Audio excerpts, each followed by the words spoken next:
Merhaba arkadaşlar, bugünkü konumuz saçlı deriye Dermaroller ya da Dermapen uygulaması yaparak yeni saçlar çıkarmak. Peki Dermaroller nedir ve gerçekten saç için faydalı mı?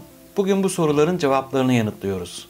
Bir Dermaroller 0,25 milim ile 1,5 milim arasında değişen iğnelerle kaplı küçük bir silindir görünümündedir. Mikro iğneleme de denilen Dermaroller uygulaması minik mikro iğnelere sahip cihazla ciltte ya da saç derisinde küçük iğne delikleri oluşturuyor. Dermaroller saç köklerini besleyen, damarları harekete geçirerek yeteri kadar kan almayan köklere daha yoğun ve daha canlı bir şekilde kan gitmesini sağlıyor. Dermaroller uygulaması özellikle saç destekleyici ve çıkarıcı ürünlerin etkisini %95'e kadar artırdığı kanıtlanmıştır.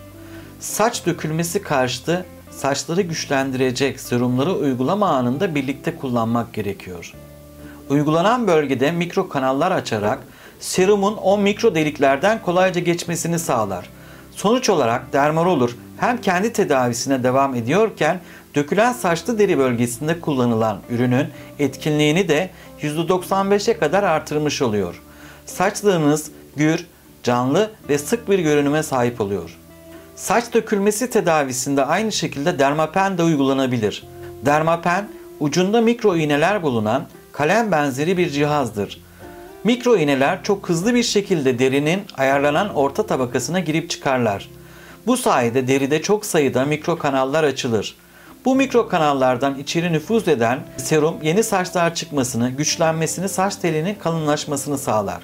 Kısaca Dermaroller ile aynı işlemi yapmaktadır. Saç derisinde kullanacağınız Dermaroller 0,25 milim ile 0,50 milim iğne uzunluğunda kullanmanız gerekiyor. Bu iğnelerin yarattığı mikro travmalar yüzeyseldir. Aşırı cilt kızarıklığı ve cilt rahatsızlığı yaşamazsınız. Dermaroller iğne ölçüsünü göz önüne alarak 0,25 milim iğne ölçüsü 7 günde bir seans, 50 milim iğne ölçüsü 10 günde bir seans şeklinde uygulanabilir. 3 ya da 9 hafta aralığında uygulayarak sonuç alabilirsiniz. Peki Dermaroller gerçekten saç çıkarır mı? Genelde Dermaroller saç dökülmesi tedavisiyle ilişkilendiriliyor. Çünkü mikro iğneler saç köklerini uyararak kan dolaşımını hızlandırıyor. Yeniden saç çıkmasına teşvik ediyor. Merak edilen ve sorulan sorulardan bir tanesi de sarımsak saç çıkarır mı? Sarımsağın içerisinde bol miktarda sülfürün bulunur. Sülfürün yeni saç üretimi için gerekli olan keratin de dahil olmak üzere birçok proteinin bir parçasıdır. Tüm bu özellikler sarımsağı saç çıkarma konusunda etkili doğal bir reçete yapmaktadır. Ayrıca sarımsak yağını da serum olarak kullanabilirsiniz arkadaşlar.